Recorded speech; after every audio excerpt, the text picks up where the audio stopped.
We're talking Masked singer after Bubble Tea was revealed on Saturday.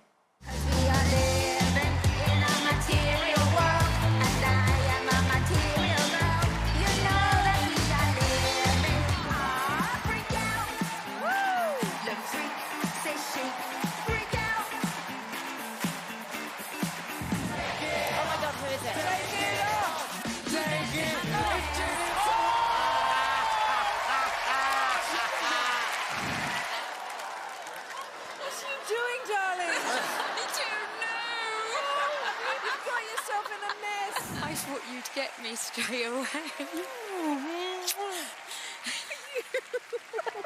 Oh, that was so cute. No, that makes me Julia, so I know, Julia, you just fooled everybody. We had no idea. I thought it was Helen Skelton. I was having all sorts of, who could this be? Trying to work out the clues as we all do. But you fooled everybody. Oh, we didn't know. Thank you. Well, that was the intention. Exactly. Even did you not? When you found out Jennifer was one of the judges, did they just tell you on the day? Yes, and I think that was right too. Right. You know, they said we think we ought to tell you that there's a guest on tonight. But you might know. And no, they didn't. And I thought it was Dawn French. Ah. And then I thought Jennifer, and I said it's Jennifer, isn't it? And they said, how did you know? And I just thought sixth sense. Just you. And then I said, well, that's it. It's over. She'll know me. She'll know. And she didn't. No. She had no idea, like the rest of us. Were you disguising your voice, Julia, or was that just how you sing? I mean, did you consciously say, I've got to be a character here? Or how did I wanted to with Material Girl, because Material Girl, Madonna has a very specific sound. Right. So I tried to sound much younger. And then on my sing-off song, it required a different tone. Right. So when the vocal coaches train you, they help you dip and do different things. It's completely different to acting. Of course. But it wasn't intentional. It just happened that way. Yeah. Because the song would do that. And what about the whole experience? What was it like? Well, I think a lot before I do jobs. Right. And when I just finished filming Vera, and when this came through the next day, and I instantly thought yes. Yeah. And I thought, that's odd. That's really odd, because I'd been asked to do Masked Dancer, and I instantly said no. And I thought, this must be something that's going to terrify me. And it's working with my voice in a completely different way. Yeah. And then when I spoke to the team, and they were doing their pitch, they made it feel like theatre, about how everything was going to go on behind the scenes. Right. And all the secrecy and all the building of the character and the vocal lessons and the rehearsing. And I thought, that sounds like theatre. And then you go out and perform. So that was really exciting to me, all of that element. Yeah. That whole sort of process. Because obviously we just see what's on the telly. We don't see the build-up to it, the lead-up to it, and all the things that you've got to do. What was it like in the costume? Because you could actually... I mean, air fryer can't move at all. I mean, poor my soul, whoever it is, I've no idea. Half an hour to get on stage. That's like, that's really hard. There's not much you can do. But at least you could move around, you know, and you could do a little bit, a little bit. Yes, I could. But it's once that head goes on, I couldn't. I said, I can't see.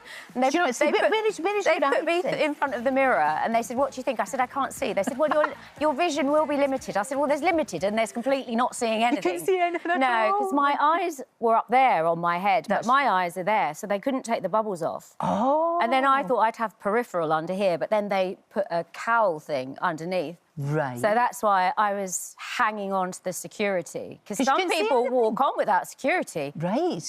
I need security. But you needed these fantastic folks Oh, my God, when they grabbed hold of my hands, I was like... I had blackout just before I went to do my sing-off. No way. Yeah, I just stood there and I could hear Al singing and I thought, I only know my name is Julia. And I could feel the security guards and I thought, I don't know what I'm doing. I don't know what I'm doing. It's the first time I've ever had stage fright. And I could feel the costume next to me, costume dressers who have talked to me. Yes. And they said, what is it? I said, I don't know what I'm doing. She said, you're doing the Masked Singer. I said, I don't know what I'm singing. And she said, you're doing the sing-off. I said, I don't know what the song is. And then I just turned slightly and it's all really dark backstage. And I saw this iPad being flown down, this like fireman's line, you know. And I could just see the light of the iPad and I saw the first line and then everything came back into my head. Right. So you had that moment. Blackout. That's scary, isn't it? That is scary. And then I was being walked on. And then because you have in-ears, you're virtually deaf, really. Yeah. You can't feel anything. You can't smell anything. You can't see anything. So all your senses are taken away. They're away? Yeah, and you know when singers say, oh, it was great being masked because I felt like I could just relax. No. Take the mask off. Well, but then that would defeat the object. I know, but actually when you did take the mask off, your wee face, and we saw you went for it. You know, it was like you just went for it. You actually came alive even more when you had that off. It was... well, yes. Yeah, well, I'm used to... because of sitcom, I'm used to camera and audience. Right. And so, you know, what do you perform to, the cameras or the audience? Right. But when I knew Jennifer was there, it gave me an extra bit of confidence. Because when I was rehearsing, when I walked down the tunnel, I actually cried under my mask. Oh, no. And I wanted my mum. I just thought, I want my mum, I want my mum. And I thought, Julia, you're 55 years old, pull yourself together.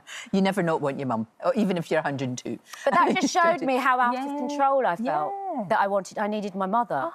And you kind of had no choice because they're putting you on. You say, I can't get out of this. You just have to do it. Now, you mentioned there that the people that were helping you into the costume had T-shirts on and you said it said... Talk to me. Talk to me. Yeah. So... do you wear something that says, don't talk to me then? Yes, I have a sweatshirt on. Oh, geez, is that you? Don't speak to me. Oh, for good. So that could It might be me. It might be no, it is me. So that means that nobody talks to you?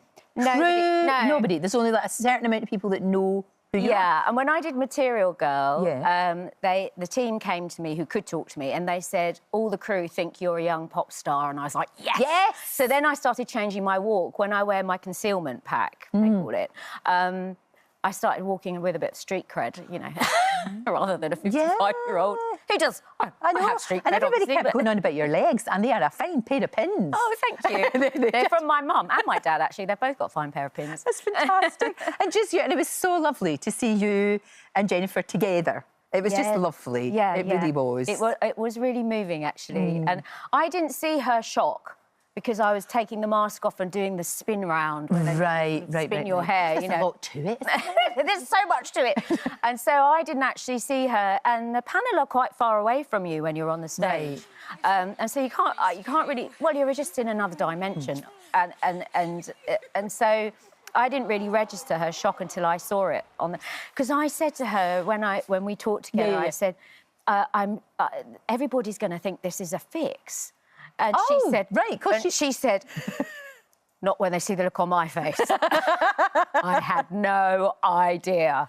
Well, Julia, you fooled us all. You had a great time. I did. And you had a reunion with one of your best friends. Yes. So what's not to like? Yes, it's very buzzy. It's a great show. It really is good fun. It's on Saturday. Continues on Saturday, 7 o'clock. Thank you for fooling us all. Thank you for having me. It was great to see you. It really was.